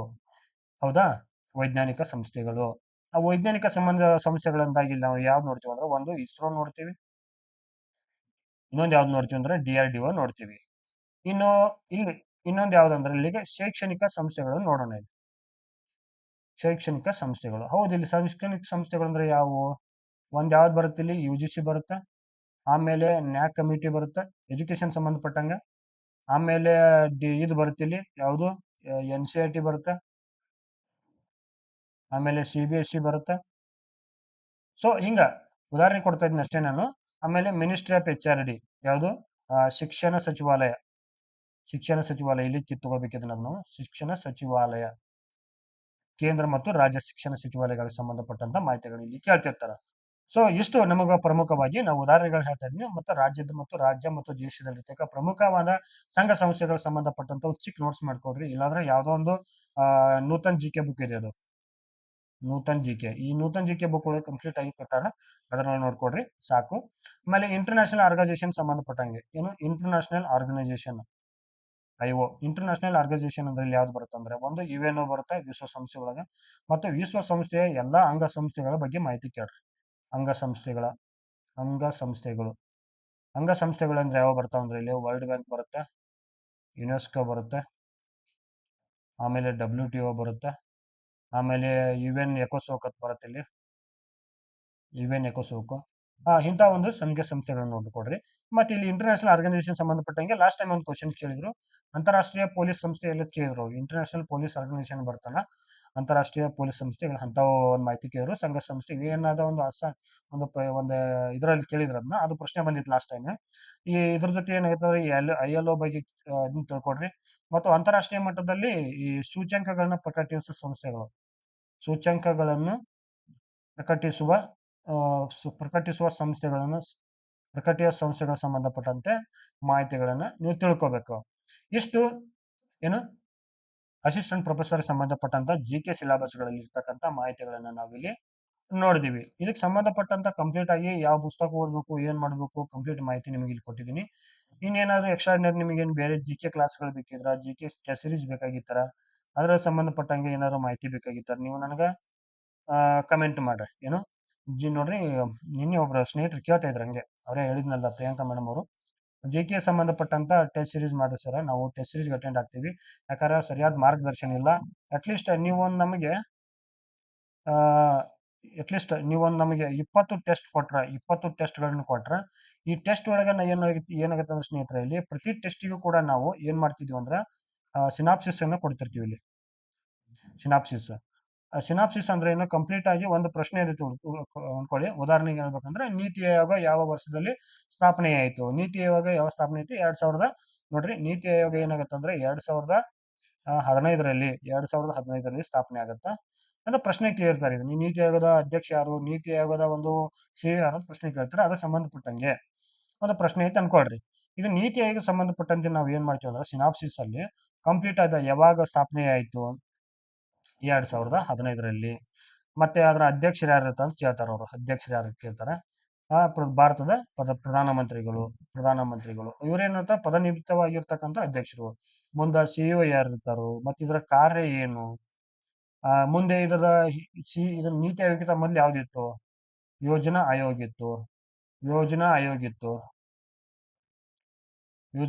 ಇತ್ತು. ಹೌದಾ? ಅಂತ ಸಂಬಂಧಪಟ್ಟಂತ ಎಲ್ಲಾ ಮಾಹಿತಿಗಳನ್ನ ನಾವು ಈ ಸಿನಾಪ್ಸಿಸ್ಗಳಲ್ಲಿ ಕೊಡ್ತಿರ್ತೀವಿ. ಪ್ರತಿ ಟೆಸ್ಟ್ ಅಲ್ಲಿ ಪ್ರತಿ ಟೆಸ್ಟ್ ಆಸ್ ಪರ್ ಸಿಲೆಬಸ್ ಇರ್ತದೆ, MCQ ರೂಪದಲ್ಲಿ. ಅಲ್ಲೇನೈತೆ ಅಂದ್ರೆ 50 ಕ್ವಶನ್ಸ್ ಇರುತ್ತೆ. 50 ಕ್ವಶನ್ ಸಂಬಂಧಪಟ್ಟಂತ ಸಂಪೂರ್ಣ ಮಾಹಿತಿಗಳನ್ನ ನಾವು ಇಲ್ಲಿ ಕೊಡ್ತೀವಿ. ಯಾಕಂದ್ರೆ ಎಲ್ಲವೂ ಕೂಡ ನೀವು ಏನಾಗುತ್ತೆ ಬ್ಯಾಲೆನ್ಸ್ ಮಾಡಕ್ಕಾಗಲ್ಲ. ಆ ಬ್ಯಾಲೆನ್ಸ್ ಮಾಡ್ಲಿಕ್ಕಾಗಿ ಏನ್ ಮಾಡುತ್ತೆ ಅಂದ್ರೆ, ಯಾವ್ದಾದ್ರು ಒಂದು ಟೆಸ್ಟ್ ಸೀರೀಸ್ ಅಟೆಂಡ್ ಮಾಡ್ಬೇಕಾಗತ್ತ. ಈ ಟೆಸ್ಟ್ ಸೀರೀಸ್ ಅಲ್ಲಿ GK ಟೆಸ್ಟ್ ಸೀರೀಸ್ ಅಲ್ಲಿ ಏನ್ ಮಾಡ್ತಿದ್ರು, ಕಂಪ್ಲೀಟ್ ಆಗಿ 360 ಡಿಗ್ರಿಯಲ್ಲಿ ನಿಮ್ಗೆ ಯಾವುದೋ ಒಂದು ಪ್ರಶ್ನೆ ಮಿಸ್ ಆಗದಂಗ ಪ್ರಶ್ನೆಗಳನ್ನ ತೆಗೆದುಕೊಂಡು ಬರ್ತೀವಿ. ಅಲ್ಲಿ ಏನಂದ್ರೆ ಪ್ರಶ್ನೆ ಯಾವ ತರ ಇರ್ತದೆ ಟೆಸ್ಟ್ ಸೀರೀಸ್ ಒಳಗ types of 10 types of questions ಇರ್ತಾವೆ ಇಲ್ಲಿ. 10 ಟೈಪ್ಸ್ ಆಫ್ ಕ್ವಶನ್ಸ್ ಹೌದಾ? ಈ 10 ಟೈಪ್ಸ್ ಕ್ವಶನ್ಸ್ ಅನ್ನ ಅಲ್ಲಿ ಒನ್ ಲೈನರ್ ಇರುತ್ತೆ, two statement, three statement, one pair how many pairs are correct, match the following, fill in the blanks, next direct indirect, assertion, reason, ಇಂಥ ಎಲ್ಲ ಒಂದು ಪ್ರಶ್ನೆ ಪತ್ರಿಕೆಗಳು ಇರ್ತಕ್ಕಂಥ ಕಂಪ್ಲೀಟ್ ಚಿತ್ರಣವನ್ನ ಈ ಜಿ ಕೆ ಟೆಸ್ಟ್ ಸೀರೀಸ್ ಒಳಗ ಕೊಡ್ತಾ ಇದ್ದೀವಿ. ಇದರದ ಅಮೌಂಟ್ ಕೂಡ ತುಂಬಾ ಕಡಿಮೆ ಇರುತ್ತೆ, ಬಟ್ ಇವಾಗ ಅನೌನ್ಸ್ ಮಾಡ್ತಾ ಇಲ್ಲ ನಾವು. ಇದನ್ನ ನೆಕ್ಸ್ಟ್ ಒಂದು 15 ಡೇಸ್ ಆದ್ಮೇಲೆ ಸ್ಟಾರ್ಟ್ ಮಾಡ್ತಾ ಇದ್ದೀವಿ. ವಿದ್ಯಾರ್ಥಿಗಳ ಬೇಡಿಕೆ ಮತ್ತು ಸ್ಪರ್ಧಾರ್ಥಿಗಳ ಬೇಡಿಕೆ ಅನುಸಾರವಾಗಿ ಈ ಟೆಸ್ಟ್ ಸೀರೀಸ್ ಅನ್ನ ಸ್ಟಾರ್ಟ್ ಮಾಡ್ತಾ ಇದ್ದೀವಿ. ಹಾಗಾಗಿ ಯಾರ್ಯಾರು ಇಂಟ್ರೆಸ್ಟ್ ಇದ್ದವರು ಏನ್ ಮಾಡ್ರಿ, ಈ ನಂಬರ್ ತಗೊಳ್ರಿ 8660186299. ಈ ಟೆಸ್ಟ್ ಸೀರೀಸ್ ನೋಡ್ರಿ, ಈ ನಂಬರ್ ಕಾಲ್ ಮಾಡ್ರಿ ಕಡ್ಡಾಯ, ಯಾರ್ಯಾರು ಬೇಕಾದ್ರ ಈ ಸಿದ್ದು ಅಂತ. ಕಂಪ್ಲೀಟ್ ಆಗಿರ್ತಕ್ಕಂಥ ಚಿತ್ರಣ ಕೊಡ್ತೀವಿ. ಮತ್ತಿದು ಪೇಯ್ಡ್ ಇರುತ್ತೆ, ಯಾವುದು ಫ್ರೀ ಇರಂಗಿಲ್ಲ. ನಿಮ್ಗೆ ಅತ್ಯುತ್ತಮವಾದ ತಯಾರಿ ಬೇಕಿದ್ರೆ ಈ ಕಾಂಟ್ಯಾಕ್ಟ್ ಮಾಡ್ರಿ. ನಿಮ್ಗೆಲ್ಲ ಕೂಡ 360 ಇಲ್ಲಿ ನಾವು ಏನ್ ಮಾಡ್ತಾ ಇದೀವಿ ಅಂದ್ರೆ ಈ ಕಂಪ್ಲೀಟ್ ಆಗಿ ಮಾಹಿತಿಗಳನ್ನ ಕೊಡ್ತಾ ಇದೀವಿ ಇದರಲ್ಲಿ. ಮತ್ತೆ ಇನ್ನೊಂದು ಏನ್ ವಿಚಾರ ಅಂದ್ರೆ ವಿಶೇಷವಾಗಿ ನೀವು ಸ್ಪರ್ಧಾ ಮಿತ್ರರು ಯಾರು ಸೀರಿಯಸ್ ಆಗಿ ಎಕ್ಸ್ಪೀರಿಯಂಟ್ ಇರ್ತಿರಲಿಲ್ಲ, ಮೆಸೇಜ್ಗಳನ್ನು ತಗೊಳ್ರಿ. ನಿಮಗೆ ಪೂರಕವಾಗಿರ್ತಕ್ಕಂಥ ಎಲ್ಲಾ ಮಾಹಿತಿಗಳು ಕೊಡ್ತಾ ಇದೀವಿ. ಮತ್ತೆ ಕಮಿಂಗ್ ಡೇಸ್ ಅಲ್ಲಿ ಎಲ್ಲಾ ಸಬ್ಜೆಕ್ಟ್ ಸಂಬಂಧಪಟ್ಟಂಗೆ ಎಲ್ಲಾ ಸಬ್ಜೆಕ್ಟ್ಗೆ ಆಲ್ ಆಪ್ಷನಲ್ ಸಬ್ಜೆಕ್ಟ್ಗೆ ಎಲ್ಲಾ ಸಬ್ಜೆಕ್ಟ್ ಸಂಬಂಧಪಟ್ಟಂಗೆ ಟೆಸ್ಟ್ ಸೀರೀಸ್ಗಳನ್ನ ಮಾಡ್ತಾ ಇದೀವಿ ಯಾರಿಂದ ಕ್ಲೇವ್ರಾ ಇಂಡಿಯಾ ಅಕಾಡೆಮಿ ವತಿಯಿಂದ. ಸೊ ನೀವೆಲ್ಲರೂ ಕೂಡ ಟೆಸ್ಟ್ ಸೀರೀಸ್ಗಳನ್ನ ಅಟೆಂಡ್ ಆಗ್ಬೋದು. ಕಮಿಂಗ್ 1 ಮಂತ್ ಆದ್ಮೇಲೆ ಟೆಸ್ಟ್ ಸೀರೀಸ್ಗಳು ಎಲ್ಲ ಸ್ಟಾರ್ಟ್ ಆಗ್ತಿದಾವ. 1 ಮಂತ್ ಆದ್ಮೇಲೆ ಈಗ ಆಲ್ರೆಡಿ ನಾವು ಟೆಸ್ಟ್ ಸೀರೀಸ್ಗೆ ಏನು ಸಂಬಂಧಪಟ್ಟ ಎಲ್ಲ ಪೂರ್ವ ತಯಾರಿಯನ್ನ ಮಾಡ್ತಾ ಇದ್ದೀವಿ. ಅದಕ್ಕೆ ಸಂಬಂಧಪಟ್ಟಂತೆ ಎಲ್ಲಾ ಸಬ್ಜೆಕ್ಟ್ ಸಂಬಂಧಪಟ್ಟಂಗ ಒಂದು ಟೆಸ್ಟ್ ಸೀರೀಸ್ ಅಲ್ಲಿ 20 ಟೆಸ್ಟ್ಗಳನ್ನು ಕೊಡ್ತಾ ಇದ್ದೀವಿ. 20 ಟೆಸ್ಟ್ಗಳು ಐ ಥಿಂಕ್ ಎಲ್ಲ ಒಂದು ಸಬ್ಜೆಕ್ಟ್ಗಳಲ್ಲಿ 10 ಯೂನಿಟ್ಗಳಿರ್ತಾವೆ. 10 ಯೂನಿಟ್ಗಳು ಸಂಬಂಧಪಟ್ಟಂತೆ ಒಂದು ಯೂನಿಟ್ಗೆ 2 ಟೆಸ್ಟ್ಗಳನ್ನು ಕೊಡ್ತಾ ಇದ್ದೀವಿ. ಕೊಡ್ತಾ ಇದ್ದೀವಿ. ಮತ್ತು ಕಂಪ್ಲೀಟ್ ಆಗಿರ್ತಕ್ಕಂಥ ಒಂದು ಟೆಸ್ಟ್ ಅಲ್ಲಿ 100 ಪ್ರಶ್ನೆಗಳಿರ್ತಾವೆ, 100 MCQಗಳು ಇರ್ತಾವೆ. ಈ 100 MCQ ಕೊಡೋಕಲ್ಲಿ ಅತ್ಯುತ್ತಮವಾದ ಸಿನಾಪ್ಸಿಸ್ಗಳನ್ನ ಕೊಡ್ತಾ ಇದ್ದೀವಿ. ಈ ಸಿನಾಪ್ಸಿಸ್ ಯಾವ್ದು ಇರ್ತಾವ ಅಂದ್ರೆ ಮಿನಿಮಮ್ ನಿಮ್ಗೆ 50 ಪೇಜ್ಗಳು ಇರ್ತದೆ. 50 ಪೇಜ್ ಇರುತ್ತೆ ಮಿನಿಮಮ್. ಮ್ಯಾಕ್ಸಿಮಮ್ ಒಂದು 60ರಿಂದ 70 ಪೇಜಸ್ಗಳು ಇರ್ತಿದ್ವು. ಸೊ ಕಂಪ್ಲೀಟ್ ಆಗಿ ಇಲ್ಲಿ ಸಿಲೆಬಸ್ ಕವರ್ ಮಾಡ್ಕೊಡ್ತೀವಿ. ಇದಕ್ಕೆ ಸಂಬಂಧಪಟ್ಟಂತೆ ಎಲ್ಲಾ ಸಬ್ಜೆಕ್ಟ್ಸ್ಗಳು ಸಂಬಂಧಪಟ್ಟಂತೆ ಟೆಸ್ಟ್ ಸೀರೀಸ್ಗಳು ಲಾಂಚ್ ಮಾಡ್ತಿದ್ವಿ ಕ್ಲೇವ್ರಾ ಇಂಡಿಯಾ ಅಕಾಡೆಮಿ ವತಿಯಿಂದ. 8660186299 ಈ ನಂಬರ್ ಕಾಂಟ್ಯಾಕ್ಟ್ ಮಾಡ್ರಿ. 360 ಇಲ್ಲಿರ್ತಕ್ಕಂಥ ಮಾಹಿತಿ ನಿಮ್ಗೆ ಕೊಡ್ತೀವಿ. ಸೊ ಇದು ಅಫೋರ್ಡಬಲ್ ಇರುತ್ತೆ. ಮತ್ತೆ ಒಂದು ಆ್ಯಪ್ ಮೂಲಕ ಈ ಟೆಸ್ಟ್ ಸೀರೀಸ್ ನಡೀತಾ ಇರ್ತೈತಿ. ಸೊ ನಿಮ್ಗೆಲ್ಲಾ ಒಂದು ಮಾಹಿತಿ ಕೊಡಕ್ ಪ್ರಯತ್ನ ಮಾಡ್ತೀವಿ. ಇನ್ನ ಕಮಿಂಗ್ ಡೇಸ್ ಅಲ್ಲಿ ನಿಮಗೆ ಏನಾದ್ರು ಬೇಡಿಕೆಗಳಿದ್ರೆ ಈ ಸಂಬಂಧಪಟ್ಟ ವಿಡಿಯೋ ಕ್ಲಾಸಸ್ಗಳು ಬೇಕಿದ್ರೆ ಏನಾದ್ರು ಬೇಕಿದ್ರೆ ಕಮೆಂಟ್ ಮಾಡ್ರಿ. ಇದಕ್ಕೆ ಸಂಬಂಧಪಟ್ಟ ಎಲ್ಲಾ ಒಂದು ವ್ಯವಸ್ಥೆಯನ್ನ ಮಾಡ್ತಾ ಇದೀವಿ. ನಿಮ್ಮ ಒಂದು ಪೂರ್ವ ತಯಾರಿ ಹೇಗಿರ್ಬೇಕಂದ್ರೆ ಎಕ್ಸಾಮ್ ನೋಟಿಫಿಕೇಶನ್ ಆದ ನೋಡಿ ಕೆಇಎ ಏನ್ ಮಾಡ್ತಂದ್ರ ಎಕ್ಸಾಮ್ ನೋಟಿಫಿಕೇಶನ್ ಆದ 90 ಡೇಸ್ ಅಲ್ಲಿ ಎಕ್ಸಾಮ್ ಮಾಡ್ತಾ ಇದ್ದೀರಿ. ಸೊ ಹಾಗಾಗಿ ನೀವು ಸಾಧ್ಯ ಆದ ಮಟ್ಟಿಗೆ ಇವತ್ತಿನಿಂದ ಇವಾಗಿಂದನೇ ದಿಸ್ ಟೈಮ್ ಓನ್ಲಿ ಪ್ರಾಜೆಕ್ಟ್ ಅನ್ಕೊಡ್ರಿ, ದಿಸ್ ಟೈಮ್ ಓನ್ಲಿ ಅಂತ ಇಟ್ಕೊಡ್ರಿ. ಸೊ ಇವಾಗಿಂದ ಸ್ಟಾರ್ಟ್ ಮಾಡ್ರಿ. ನಿಮ್ಗೆ ಏನಾದ್ರು ಪೂರ್ವ ತಯಾರಿ ಹೆಚ್ಚಿನ ಮಾಹಿತಿಗಳು ಬೇಕಾಗಿರ ನನ್ನ ಒಂದು ನಂಬರ್ ಕಾಂಟ್ಯಾಕ್ಟ್ ಮಾಡಿ, ಅದಕ್ಕೆ ಸಂಬಂಧಪಟ್ಟ ಮಾಹಿತಿಗಳನ್ನು ಕೊಡ್ತಾ ಇದ್ದೀನಿ. ಮತ್ತೆ ಹಾಗೆ ನಮ್ಮ ಚಾನಲ್ ಸಬ್ಸ್ಕ್ರೈಬ್ ಮಾಡ್ಕೊಳ್ಳಿ. ಕಮಿಂಗ್ ಡೇ ಸಂಬಂಧಪಟ್ಟಂತ ಅಸಿಸ್ಟೆಂಟ್ ಪ್ರೊಫೆಸರ್ ಸಂಬಂಧಪಟ್ಟಂತ ಜಿಕೆ ಸಂಬಂಧಪಟ್ಟಿದಂತ ಫ್ರೀ ಆಗಿ ಕ್ಲಾಸ್ಗಳನ್ನ ಇಲ್ಲಿ ಯೂಟ್ಯೂಬ್ ಅಲ್ಲಿ ಮಾಡ್ತಾ ಇದ್ದೀನಿ. ಆ ಕ್ಲಾಸ್ಗಳನ್ನ ಕೇಳ್ಕೊಳ್ಳಿ. ಆ ಪ್ರಶ್ನೆಗೆ ಎಷ್ಟು ಬೇಕಲ್ಲ ಅಷ್ಟು ಪ್ರಶ್ನೆ ಉತ್ತರನ ಕಂಟೆಂಟ್ ಅನ್ನು ಕೊಡ್ತಾ ಹೋಗ್ತೀನಿ. ನಮ್ಮ ಚಾನಲ್ ಸಬ್ಸ್ಕ್ರೈಬ್ ಮಾಡ್ಕೊಡ್ರಿ, ನೋಟಿಫಿಕೇಶನ್ ಮಾಡ್ಕೊಡ್ರಿ.